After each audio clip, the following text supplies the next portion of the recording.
స్థానిక శాసనసభ్యులు, గతంలో Musi river front development corporation చైర్మన్గా పనిచేసిన అన్న దేవిరెడ్డి సుధీర్ రెడ్డి గారు, గౌరవ మాజీ మంత్రివర్యులు పెద్దలు మహేశ్వరం శాసనసభ్యురాలు శ్రీమతి సబితా ఇంద్రారెడ్డి గారు, గౌరవనీయులు పెద్దలు మాజీ మంత్రివర్యులు మేడ్చల్ శాసనసభ్యులు శ్రీ చామకూర మల్లారెడ్డి గారు, గౌరవనీయులు పెద్దలు మాజీ మంత్రివర్యులు గౌరవ శ్రీ మొహమ్మద్ మహమూద్ అలీ గారు, గౌరవ అంబర్పేట శాసనసభ్యులు పెద్దలు శ్రీ కాలేరు వెంకటేష్ గారు, గౌరవ ఉప్పల్ శాసనసభ్యులు పెద్దలు శ్రీ బండారి లక్ష్మారెడ్డి గారు, మన కుత్బుల్లాపూర్ శాసనసభ్యులు గౌరవనీయులు శ్రీ కేపీ వివేకానంద్ గారు, ముషీరాబాద్ శాసనసభ్యులు గౌరవనీయులు శ్రీ ముఠా గోపాల్ గారు, గౌరవనీయులైన శాసన మండలి సభ్యులు సోదరులు షంబిపూర్ రాజు గారు, గౌరవ పెద్దలు మా అన్న క్యామా మల్లేష్ గారు, గౌరవనీయులు మా సోదరులు రాగిడి లక్ష్మారెడ్డి గారు, అట్లాగే మా పల్లె రవికుమార్ గౌడ్ గారు, గౌరవనీయులు మా రాకేష్ గారు, ఇంకా వేదికపై ఆసీనులైన గౌరవనీయులైన తాజా మాజీ కార్పొరేటర్లకి, సీనియర్ నాయకులకి, డివిజన్ నాయకులకి, ఈరోజు ఎల్బీ నగర్ నియోజకవర్గంలోని నాగోల్ డివిజన్లో మరి ఈ చక్కటి కార్యక్రమంలో హాజరైన ప్రతి ఒక్క సోదరుడికి సోదరికి పత్రికా మిత్రులకి పేరు పేరున అందరికీ నమస్కారం. అభివృద్ధి అంటే విధ్వంసం చేయకుండా, ఇండ్లు కూలగొట్టకుండా కూడా చేయవచ్చు. అభివృద్ధి అంటే సుందరీకరణ అంటే ఎవరి కొంపలు కూల్చకుండా కూడా చేయవచ్చు అని చెప్పడానికే ప్రత్యేకంగా ఈరోజు మనం ఈ మూసీ పరివాహక ప్రాంతంలో గతంలో 5.5 కిలోమీటర్ల పొడవున ఆనాడు సుధీర్ రెడ్డి గారి నాయకత్వంలో, కేసీఆర్ గారి మార్గదర్శకత్వంలో మూసీ తీరాన ఒక్క ఇల్లు ముట్టకుండా, ఒక్క ఇల్లుని చెదరగొట్టకుండా కొంత 5.5 కిలోమీటర్ల పరిధిలో 6 కోట్ల రూపాయలతో ఏ సుందరీకరణ కార్యక్రమాలు అయితే చేశామో, ఫుట్పాత్లు, ఓపెన్ జిమ్లు, అట్లాగే బ్రహ్మాండమైన ఒక ఫ్లాగ్ పోస్టు, మంచి క్రీడా ప్రాంగణాలు, వాటితో పాటు ల్యాండ్స్కేపింగు, ఇవన్నీ కూడా మీకు చూపెట్టడానికి, సుందరీకరణ అంటే ఇట్లా కూడా చేయవచ్చు, ప్రక్షాళన అంటే ఇట్లా కూడా చేయవచ్చు అని ప్రజలకు కూడా తెలియజెప్పడానికే ప్రత్యేకంగా ఈరోజు ఇక్కడికి రావడం జరిగింది. అందులో మొదటగా ఈరోజు మేము నాగోల్లోని ఎస్టీపీ సివరేజ్ ట్రీట్మెంట్ ప్లాంట్ని అందరం కలిసి ముందుగా సందర్శించాం. నాగోల్లోని సివరేజ్ ట్రీట్మెంట్ ప్లాంట్ ఎంత పెద్దది అంటే భారతదేశంలోనే అతి పెద్దదైన సివరేజ్ ట్రీట్మెంట్ ప్లాంట్ ఈరోజు ఎక్కడ ఉంది అంటే కేసీఆర్ గారి ప్రభుత్వంలో నాగోల్లో నిర్మించిన 320 MLDల ప్లాంట్ని ఇవాళ ఇప్పుడే మేము చూసి రావడం జరిగింది. 320 MLD కెపాసిటీ అంటే 320 మిలియన్ లీటర్స్ పర్ డే. ఒక మాటలో మీకు ఐడియా కోసం చెప్తా ఉన్నా, హైదరాబాద్ మహానగరంలో ప్రతిరోజు 2000 మిలియన్ లీటర్ల మురికి నీరు ప్రతిరోజు ఉత్పత్తి అవుతుంది. 2000 మిలియన్ లీటర్స్ పర్ డే మురికి నీరు, సివరేజ్ ప్రతిరోజు ఉత్పత్తి అవుతుంది. అందులో ఇంతకుముందు సుధీర్ రెడ్డి గారు చెప్పినట్టు దాదాపు 94-95% సివరేజు బై గ్రావిటీ మూసీ నదిలోకే వివిధ నాళాల ద్వారా 54 వివిధ నాళాల ద్వారా మూసీలోకి ప్రవహిస్తుంది. ఆనాడు కేసీఆర్ గారి ప్రభుత్వంలో మేము చేసిన ఆలోచన ఏంటి అంటే మూసీని ప్రక్షాళన చేయాలి, మూసీని జీవనదిగా మార్చాలి అనే ప్రణాళికకు పునాది పడ్డది కేసీఆర్ గారి ప్రభుత్వంలోనే. గతంలో ఆనాడు రాజశేఖర రెడ్డి గారు ఉన్నప్పుడు, చంద్రబాబు నాయుడు గారు ఉన్నప్పుడు కొన్ని ప్రయత్నాలు జరిగినాయి, జరగలేదని కాదు. ఆనాడు కూడా ఒక కాఫర్ డ్యామ్ కట్టారు హైకోర్టు ముందు, మీకు యాదికుండాలి. అట్లా కొన్ని ప్రయత్నాలు చేసినారు. కానీ ఒక డీటెయిల్డ్ ప్రాజెక్ట్ రిపోర్ట్ తయారు చేసి, ఒక సమగ్ర ప్రణాళిక తయారు చేసి, మరి ఏ రకంగా మూసీని సుందరీకరించాలి, ఏ రకంగా తిరిగి మళ్ళీ మూసీని ఒక ఆహ్లాదకరమైన నదిగా తయారు చేయాలి అనే ఆలోచన కేసీఆర్ గారి నాయకత్వంలో మన ప్రభుత్వంలో ఆనాడు మనం స్టార్ట్ చేసిన తర్వాత అందులో 3 దశలు ఉంటాయి. మూసీని బాగు చేయాలంటే 3 దశల్లో చేయాలి. ఏదో మ్యాజిక్ అల్లావుద్దీన్ అద్భుత ద్వీపం ఏదో పట్టుకొని ఉఫ్ అంటే అయిపోదు. అందుకే ఏం ప్లాన్ చేసినామంటే ప్రతిరోజు 2000 MLDలు మురికి నీరు ఏదైతే ఉత్పత్తి అవుతున్నదో అందులో ఎంత ట్రీట్మెంట్ చేస్తున్నాం మనము అని చెప్పి ముందుగా అధ్యయనం చేసినాం. లెక్క తీస్తే కేవలం 670 MLDలకు మాత్రమే సివరేజ్ ట్రీట్మెంట్ ప్లాంట్లు తెలంగాణ రాకముందు ఉండేది.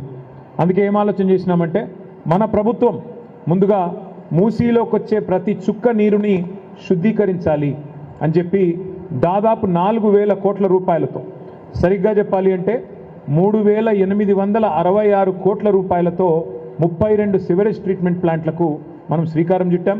అందులో భాగంగానే ఈరోజు మీరు నాగోల్లో చూసిన 320 MLD ప్లాంట్ కూడా అందులో భాగంగానే ఆ రోజు కేసీఆర్ గారి ప్రభుత్వం తీసుకున్న నిర్ణయంలో భాగంగా మనం కట్టిన సివరేజ్ ట్రీట్మెంట్ ప్లాంట్ ఇది. ఒక నాగోల్ కాదు, అట్లాంటి ప్లాంట్లు 32. ఈ 32 ప్లాంట్లు కూడా మనం 2023 డిసెంబర్ ఎప్పుడైతే బీఆర్ఎస్ గవర్నమెంట్ మారిందో ఆ రోజు వరకే 80-85% నిర్మాణాలు కూడా పూర్తయినాయి. కొన్ని చోట్ల ప్రారంభోత్సవాలు కూడా చేసినాం. కోకాపేటలో ప్లాంట్ నేను సబితక్క పోయి ప్లాంట్ ప్రారంభోత్సవం మేము అక్టోబర్ నవంబర్లోనే చేశాం. అట్లా కొన్ని ప్లాంట్లు ప్రారంభించినాం, కొన్ని నిర్మాణ దశలో ఉండే. అల్టిమేట్ ఎయిమ్ ఏంది అంటే, అల్టిమేట్ గోల్ ఏంది అంటే, ఆ రోజు మూసీలోకి వచ్చే ప్రతి మురికి నీటి చుక్క 94% ఏదైతే గ్రావిటీ ద్వారా వస్తుందో అది ట్రీట్ చేయబడి రావాలి అనే ఉద్దేశంతోనే ఆ రకంగా 4,000 కోట్లతో మరి మూసీలో మొదటి దశకు ముందడుగు వేసింది కేసీఆర్ గారి ప్రభుత్వం. ఆనాడు చైర్మన్గా సుధీర్ రెడ్డి గారు ఉన్నారు, మంత్రులుగా నేను, సబితక్క, మల్లన్న, మహమూద్ అలీ గారు, తలసాని శ్రీనివాస్ యాదవ్ గారు, మేమందరం కూడా ఉన్నాం. తర్వాత ఇవాళ మేము చూసినాం నాగోల్లో ట్రీట్మెంట్ చేసిన తర్వాత నీళ్లు ఎట్లా మారుతాయి, ఆ మురికి నీరును ఎట్లా శుద్ధీకరిస్తారు. మాకు అక్కడ ఇంజనీర్లు చూపెట్టారు, సార్ ఇగో ఇది శుద్ధి చేయకముందున్న నీళ్లు ఇట్లా ఉన్నాయి, శుద్ధి చేసిన తర్వాత సెకండరీ లెవెల్ ట్రీట్మెంట్ చేసిన తర్వాత ఇట్లా ఉంటాయి సార్ అని చెప్పి వారు చూపెడతా ఉన్నారు. మరి ఆ నీళ్లు దేనికి ఉపయోగపడతాయంటే నిర్మాణ రంగంలో వాడచ్చు, ట్రీటెడ్ వాటర్, ల్యాండ్స్కేపింగ్కి వాడచ్చు, అట్లాగే నదిలోకి వదలడానికి, మళ్ళీ మురికి నీరు శుద్ధీకరించి వదిలితే కనీసం జంతుజాలానికి అట్లాగే చెట్లకు ఇబ్బంది లేకుండా చక్కగా పెట్టవచ్చు. ఇది మొదటి దశ. రెండవ దశలో ఏమనుకున్నామంటే, మనం మరి పూర్తి స్థాయిలో సెకండరీ ట్రీట్మెంట్ చేసిన తర్వాత కూడా నీళ్లు తాగే నీళ్ళ స్థాయిలో ఉండవు. అందుకే గోదావరి నీళ్ళని తీసుకురావాలి అని చెప్పి కాళేశ్వరం ప్రాజెక్ట్ ఏదైతే కేసీఆర్ గారు ఆనాడు డిజైన్ చేసి మరి నిర్మాణం చేశారో ఆ కాళేశ్వరం ప్రాజెక్టు నుంచి వచ్చిన గోదావరి నీళ్ళని మన మూసీలోకి తీసుకొని రావాలా అని ప్లాన్ చేసినాం. మనకు అత్యంత సమీపంలో ఉన్న రిజర్వాయర్ ఏంది అంటే కాళేశ్వరంలో కొండపోచమ్మ సాగర్ రిజర్వాయర్, గజ్వేల్ నియోజకవర్గంలో కొండపోచమ్మ సాగర్ రిజర్వాయర్ ఉంటుంది. ఒక ఐడియా కోసం చెప్తా ఉన్నా మీకు. మనకి హైదరాబాద్ భూభాగం ఏదైతే ఉందో 535 మీటర్ల మీద ఉంటుంది. హైదరాబాద్ సముద్ర మట్టానికి Hyderabad 535 metres above sea level ఉంటుంది. కానీ కొండపోచమ్మ సాగర్ 618 నుంచి 620 మీటర్ల పైన ఉంటుంది కొండపోచమ్మ సాగర్. కొండపోచమ్మ సాగర్ యొక్క కెపాసిటీ 15 టీఎంసీలు. 15 టీఎంసీలు అంటే 15 హుస్సేన్ సాగర్ల సామర్థ్యంతో సమానం, 15 ట్యాంక్ బండ్ల సామర్థ్యంతో సమానం. అందుకే ఏమనుకున్నామంటే 618 మీటర్లు 620 మీటర్ల పైన ఉండే కొండపోచమ్మ సాగర్ నుంచి మనం గ్రావిటీ ద్వారానే, ఎందుకంటే అది పైన ఉంటుంది, నెత్తి మీద కుండబెట్టినట్టుగా పైన ఉంటుంది, గ్రావిటీ ద్వారానే మన గండిపేట చెరువులకు నీళ్లు తీసుకొస్తే గండిపేట చెరువులకు వెళ్ళి మూసీలకు నీళ్లు ఆటోమేటిక్ వచ్చేస్తాయి. వచ్చేసిన తర్వాత ఎప్పటికీ కూడా మూసీలో శుద్ధమైన నీళ్లు ఉండాలన్న ఉద్దేశంతో కొండపోచమ్మ సాగర్ నుంచి గండిపేట చెరువుకు నీళ్లు తెచ్చే ప్రాజెక్టుకు కూడా ఆమోదం తెలిపింది కేసీఆర్ గారి ప్రభుత్వమే. మే 2023 సంవత్సరంలో ఆనాడు క్యాబినెట్లో మేమందరం మంత్రులుగా ఉన్నాం. కేవలం 1100 కోట్ల రూపాయలతో గోదావరి నీళ్లను గండిపేట చెరువులో పోయడానికి కూడా ప్రణాళికలకు ఆమోదం తెలిపింది కూడా కేసీఆర్ గారి ప్రభుత్వమే. అయితే మూసీలో ఒక విచిత్రమైన పరిస్థితి ఉంటుంది. మీరు పశ్చిమ భాగం మూసీ అంటే అక్కడ ఓఆర్ఆర్ వెస్ట్ నుంచి చూస్తే మూసీ, ఓఆర్ఆర్ ఈస్ట్ దాకా ఇంకా కింది దాకా చూస్తే గట్కేసర్ దాకా చూస్తే మూసీ దాదాపు 55 కిలోమీటర్ల ఈ ప్రాంతం మొత్తం అక్కడికి వెళ్ళి ఇక్కడ దాకా. అయితే ఈ 55 కిలోమీటర్ల పరిధిలో మూసీ నీళ్లు ఒక చుక్క కూడా ఆగదు, కిందికి పోతానే ఉంటుంది. ఎందుకంటే అక్కడి నుంచి ఇక్కడి వరకే ఈ 55 కిలోమీటర్ల అట పశ్చిమ మంచిరేవుల నుంచి గట్కేసర్ దాకా చూస్తే 84 మీటర్లు కిందికి అవుతుంది మూసి. అంటే కిలోమీటర్కి 1.5 మీటర్ల డ్రాప్ ఉంటుంది. అంటే నీటి చుక్క ఒకటి కూడా ఆగదు. నీళ్లు వస్తే పోతూనే ఉంటాయి తప్ప ఆగవు.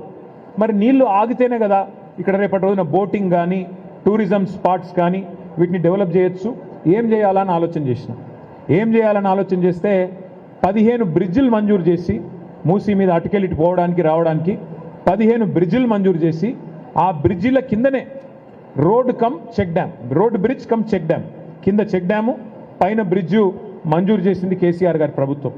ఇది కూడా కేసీఆర్ గారి ప్రభుత్వంలో 15 బ్రిడ్జిలకి 545 కోట్ల రూపాయలతోని మంజూరు ఇచ్చినాము, శంకుస్థాపనలు కూడా మేమే చేశాం.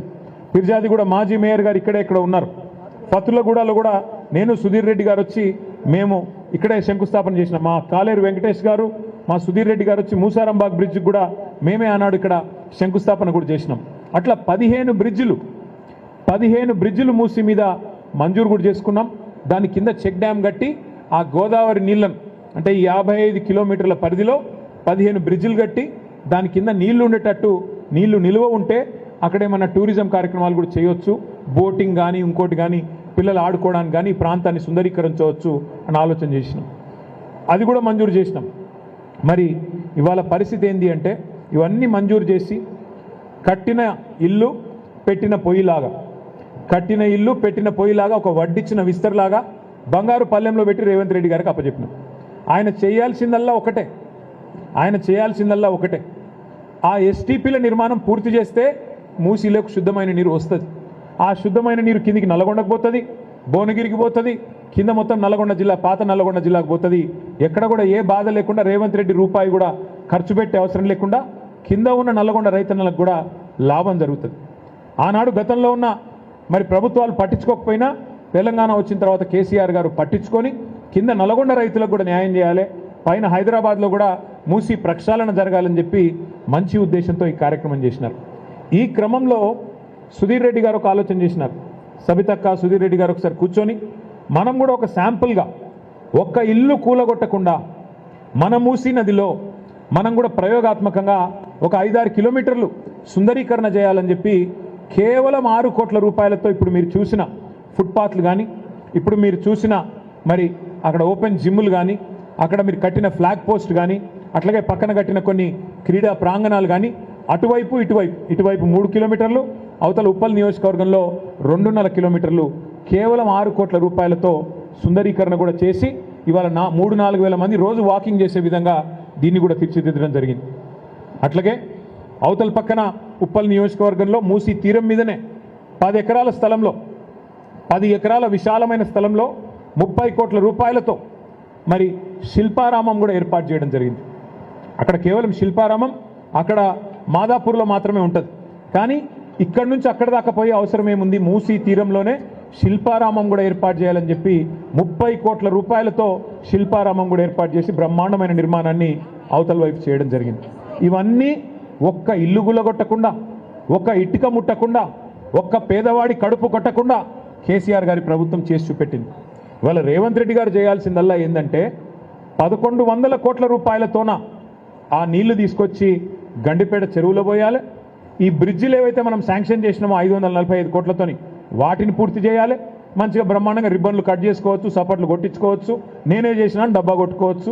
అన్ని ఎట్లయితే డబ్బా కొడుతున్నాడో మనం ఇచ్చిన ఉద్యోగాలకు కాగితాలు ఇచ్చుకుంటా, మనం కట్టిన ఫ్లైఓవర్లకు రిబ్బన్లు కట్ చేసుకుంటా, ఇది కూడా గదే చేసుకొని ప్రచారం చేసుకోవచ్చు. కానీ ఆయన ఉద్దేశం వేరే ఉన్నది. ఆయన ఉద్దేశం మొత్తం వేరే ఉన్నది. ఇంత అల్కగా అయిపోతే, ఇంత అల్కగా చేస్తే ఆయన రేవంత్ రెడ్డి ఎందుకు అవుతాడు? అందుకే ఆయన ఆలోచన వేరే ఉన్నది.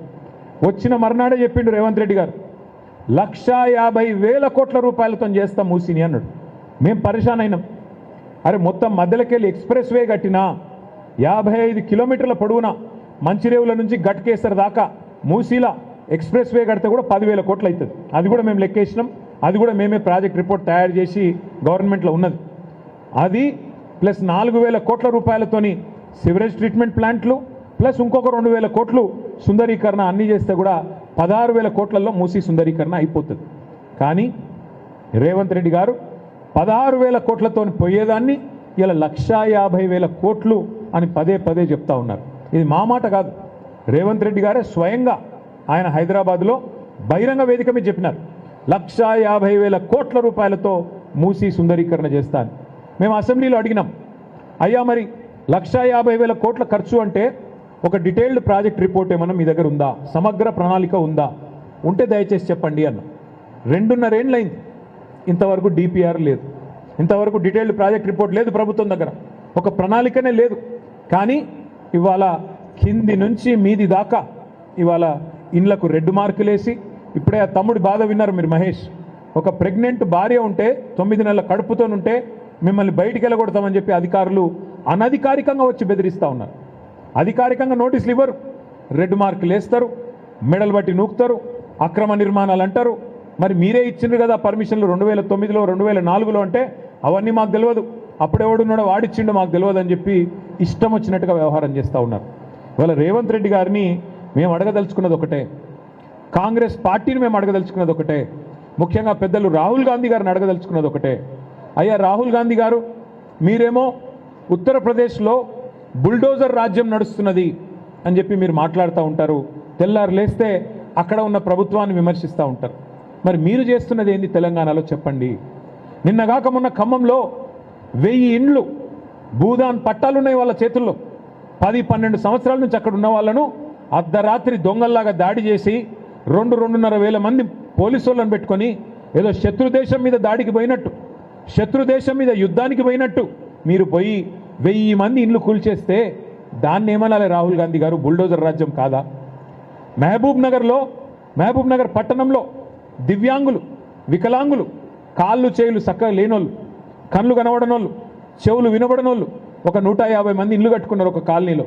గవర్నమెంట్ స్థలమే కావచ్చు, కట్టుకుంటే నీ బుల్డోజర్లు పోయి వాళ్ళకి పాపం కాళ్ళు చేయులు చక్కగా లేని వాళ్ళని కూడా చూడలే, గుడ్డోళ్ళని చూడలే, చెవిటోళ్ళని చూడలే, వాళ్ళని కూడా బజార్లకు గుంజి వాళ్ళని కూడా మెడలు బట్టి బయట నూకేసి వాళ్ళ ఇల్లు కూడా గులగొట్టింది. ఇక హైడ్రా పేరు మీద హైదరాబాద్లో చేస్తున్న అరాచకాలకైతే అంతే లేదు. ఏందయ్యా ఇది అని అడిగితే ఇవి బఫర్ జోను, ఇది FTL అని మాట్లాడతారు. వాళ్ళు అడుగుతున్నారు, ఇవాళ ఎవరెవరైతే బాధితులు ఉన్నారో వాళ్ళు అడుగుతున్నారు, అయ్యా పర్మిషన్లు ఇచ్చింది మీరు, రిజిస్ట్రేషన్లు చేసింది మీరు, పర్మిషన్లు ఇచ్చింది మీరు, ట్యాక్సులు కట్టించుకుంటున్నది మీరు, కరెంటు బిల్లులు కట్టించుకుంటున్నది మీరు, మరి అట్లాంటప్పుడు ఇవి అక్రమం ఎట్లయితాయి? సక్రమమే కదా అంటే సమాధానం చెప్పేవాడు లేడు. ఏమనంటే కేసీఆర్ కట్టించిన డబల్ బెడ్రూమ్ ఇళ్ళకు ఒండ్రి అవి ఖాళీగా ఉన్నాయి, మేము మిమ్మల్ని మెడల్ బట్టి అలా నూకుతామని చెప్పి బెదిరించుడు తప్ప ఇంతవరకు సమాధానం రావట్లేదు. రేవంత్ రెడ్డి గారిని రాష్ట్రంలోని పేదల తరపున, రాష్ట్రంలోని మీరు ఎవరెవరు ఇళ్ళైతే గొలగొడుతున్నారో వారందరి తరపున నేను ఒకటే అడుగుతా ఉన్నా, రేవంత్ రెడ్డి గారు నీకు చిత్తశుద్ధి ఉంటే సమాధానం చెప్పు. నీ ఇల్లు స్వయంగా ముఖ్యమంత్రి రేవంత్ రెడ్డి ఇల్లు కొడంగల్లో మీరు కోస్గిలో ఇల్లు కట్టుకున్నారు, కోస్గిలో మీరు కట్టిన ఇల్లు రెడ్డికుంటలో ఉన్నది, తాలాబ్లో ఉన్నది, అది కూడా చెరువులో ఉంది. వాస్తవమా కాదా చెప్తావాను ముందుకొచ్చి? నేను రేవంత్ రెడ్డిని సూటిగా అడుగుతా ఉన్నా, నీ ఇల్లు స్వయంగా ఇలా రెడ్డికుంటలో కోస్గిలో ఉన్న మాట వాస్తవమా కాదా రేవంత్ రెడ్డి గారు? మీరు సమాధానం చెప్పండి. ముఖ్యమంత్రి గారి సోదరుడు అనుముల తిరుపతి రెడ్డి, ఆయన ఇల్లు దుర్గం చెరువు FTLలో ఉంటుంది. కానీ ముఖ్యమంత్రి గారి ఇల్లును మాత్రం ఎవడు ముట్టడు, హైడ్రా రాదు, ఇంకొకటి రాడు, ఎవడు రాడు, ఏ అధికారి రాడు, అంత ధైర్యం వాళ్ళకి లేదు. అట్లాగే మంత్రులు పొంగులేటి శ్రీనివాసరెడ్డి ఇల్లు బఫర్లో ఉంటుంది, మంత్రులు డాక్టర్ వివేక్ ఇల్లు బఫర్లో ఉంటుంది, KVP రామచంద్రరావు ఇల్లు బఫర్లో ఉంటుంది, మీ చీఫ్ విప్ పట్నం మహేందర్ రెడ్డి ఇల్లు హిమాయత్ సాగర్ చెరువు మధ్యలో ఉంటుంది. ఇవి ఏవి కనబడాయట, వీటిని మాత్రం ముట్టడానికి అధికారులకు ధైర్యం లేదు, హైడ్రా కళ్ళు కనబడతలేవు. కానీ గరీబోడైతే, పేదవాడైతే పర్మిషన్లున్నా, ఫీజులు కట్టించుకుంటున్నా, రిజిస్ట్రేషన్లున్నా, ట్యాక్సులు కట్టించుకుంటున్నా, నీ ఇష్టం వచ్చినట్టు ఇవాళ కూలగొడతానంటే పేద ప్రజలు వదిలిపెట్టారు. రేవంత్ రెడ్డి గారు నిన్ను, నీ రాహుల్ గాంధీని తప్పకుండా సందర్భం వచ్చినప్పుడు కుర్చీ మడత పెట్టి, ఇలా కుర్చీలో కూర్చున్నాను ఎగురుతున్నావు, అదే కుర్చీని మడత పెట్టి నిన్ను తరిమి కొట్టే రోజులు కూడా దగ్గరలో ఉన్నాయని చెప్పి కూడా నేను హెచ్చరిస్తా ఉన్నా. ఇది మంచిది కాదు పద్ధతి, ఇది మంచిది కాదు. ఏనాడు కూడా ఏ ప్రభుత్వం కూడా పేదవాడి కంటిలో కన్నీరు చూసిన ఏ ప్రభుత్వం కూడా నిలవలేదు. ఇది మంచి పద్ధతి అయితే కాదు. ఇంకొక మాట కూడా నేను అడుగుతా ఉన్నా రేవంత్ రెడ్డి గారిని, అసలు నేను ఎందుకు గెలిపించిన ప్రజలు? ఎందుకు గెలిపించినారు? నేను ఏ బేసిస్లో గెలిపించారు? ఏ ప్రాతిపదికన గెలిపించినారు? మీరు చెప్పినారు పేద ప్రజలకి ఒక రంగుల కళ లాంటి సినిమా చూపెట్టినారు. 100 రోజులు 6 గ్యారంటీలు అని చెప్పి 420 హామీలు, మీరు హామీల వర్షం గుప్పించినారు కదా. 4000 పెన్షన్లు అంటిరి, మహిళలకు 2,500 అంటిరి, పెళ్లి చేసుకుంటే తులం బంగారం ఇస్తామంటిరి, చదువుకుంటే స్కూటీలు ఇస్తామంటిరి, పిల్లగాళ్ళకు విద్యా భరోసా కార్డులు అంటివి, రైతులకు 15,000 రైతు భరోసా అంటివి. ఇన్ని సినిమా డైలాగులు కొడితే కౌలు రైతులకు కూడా సహాయం అంటివి, రైతు కూలీలకు నెలకు 1000 అంటివి, ఆటో డ్రైవర్లకు నెలకు 1000 రూపాయలు అంటివి. ఇట్లా ఒక రంగుల కళ లాంటి, అరిచేతుల స్వర్గం లాంటి వ్యవహారం చూసి ఓటేసినారు తప్ప, నేను ఇల్లు గులగొడతా అంటే ఎవడన్నా ఓటేస్తుండేనా కాంగ్రెస్ పార్టీకి? నాకు అధికారం ఇవ్వండి, నేను రాష్ట్రంలో ఇళ్ళని గులగొడతా అంటే ఎవడన్నా ఓటేస్తురా? ఇలా నువ్వు చెప్పింది ఏంది, చేస్తున్నది ఏంది? ఎలక్షన్ల ముందు చెప్పింది ఏంది? నన్ను అంత మంచిగా చేస్తా, కేసీఆర్ చేసిన దానికంటే కుడి చేయి చేస్తా అని చెప్పినావు, పేదలను నెత్తిన పెట్టుకొని చూసుకుంటా అన్నావు. మరి అలా చేస్తున్నది ఏంది? హైదరాబాద్లో 1,50,000 ఇండ్లకు ఇవాళ మూసి చుట్టూ భయంగా బతుకుతూ ఉన్నారు వాళ్ళు. ఎప్పుడు వస్తుందో ప్రభుత్వం, ఎప్పుడు బుల్డోజర్లు వస్తాయో, ఎప్పుడు కూలగొడతారో అన్నట్టుగా వాళ్ళు భయంతో బిక్కుమని ఇలా చూస్తూ ఉన్న పరిస్థితి. అందుకే అది చూపెట్టడానికే బుల్డోజర్ రాజ్ ఎట్లుంటుంది ఇవాళ రేవంత్ రెడ్డి రూపంలో, డెవలప్మెంట్ బీఆర్ఎస్ డెవలప్మెంట్ మోడల్ ఎట్లుంటుంది ఇదే మూసీలో చూపెట్టడానికే మా సోదరులు సుధీర్ రెడ్డి గారి ఆహ్వానం మేరకు మేమందరం కూడా ఇవాళ మీ అందరి దగ్గరికి ఇక్కడికి వచ్చినాం. మేము హైదరాబాద్లో ఉండే పేదలందరికీ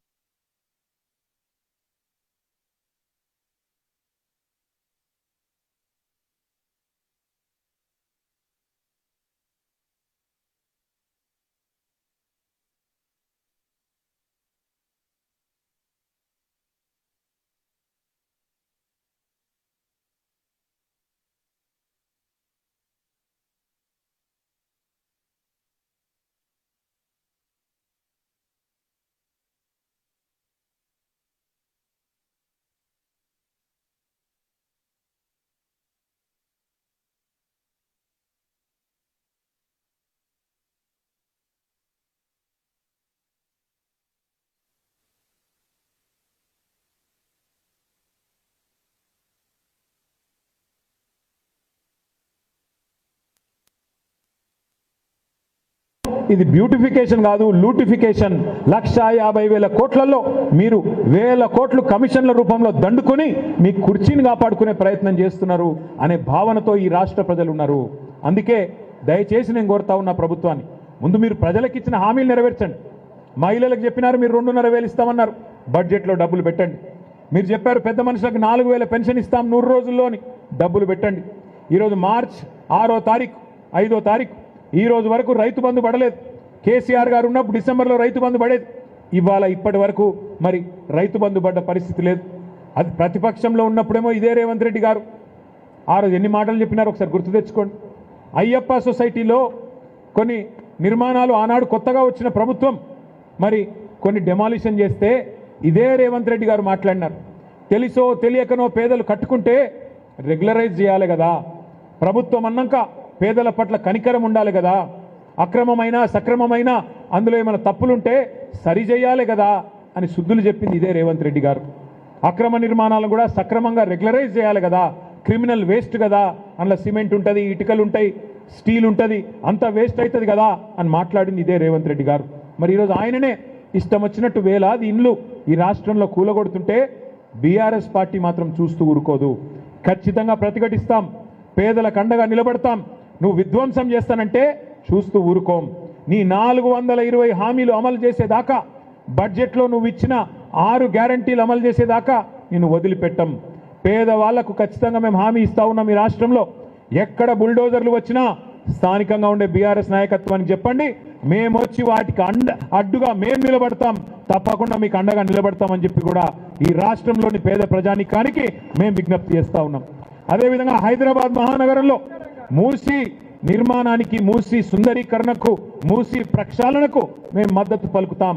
కానీ మూసీ పేరిట లూటీ చేస్తానంటే మాత్రం తప్పకుండా అడ్డుకుంటాం. మూసీ పేరిట పేదల పొట్టగొడతానంటే తప్పకుండా అడ్డుకుంటాం, వదిలిపెట్టమనే మాట కూడా తెలియజేస్తూ పత్రికా మిత్రులను కూడా నేను కోరుతా ఉన్నా. మొత్తం 100% సివరేజ్ ట్రీట్మెంట్ ప్లాంట్ నిర్మాణం చేసింది కేసీఆర్ ప్రభుత్వం. గోదావరి నీళ్లను హైదరాబాద్ నెత్తి మీద కుండ పెట్టినట్టు కొండ పోచమ్మ సాగర్కి తీసుకొచ్చింది కేసీఆర్ ప్రభుత్వం. ఇవాళ మొత్తం వడ్డిచ్చిన విస్తర్లాగా మూసీ ప్రక్షాళనను కూడా బ్రహ్మాండంగా రేవంత్ రెడ్డి గారి చేతిలో పెట్టి, అయ్యా మరి చేయండి, పూర్తి చేయండి అంటే అది చేతగాక 2.5 ఏళ్ళు గడిచినా ఒక్క ఇల్లు కట్టలేదు హైదరాబాద్లో రేవంత్ రెడ్డి గారు. ఒక్కటంటే ఒక్క ఇల్లు నిర్మాణం చేయలేదు హైదరాబాద్లో. కేసీఆర్ గారు 1,00,000 డబుల్ బెడ్రూమ్ ఇల్లు కడితే నువ్వు ఒక్క ఇల్లు కట్టినావా హైదరాబాద్లో? ఇందిరమ్మ ఇల్లు అని ఇలా మేము కట్టిన ఇళ్లకు రంగులు వేస్తున్నాడు పెయింటర్ బాబు. రంగులు మార్చి ఇవాళ ఆ ఇండ్లకు రంగులు మార్చి 3 రంగులు పూసి ఇది మాయి అని డబ్బా కొట్టుకునే ప్రయత్నం చేస్తున్నాడు రేవంత్ రెడ్డి గారు.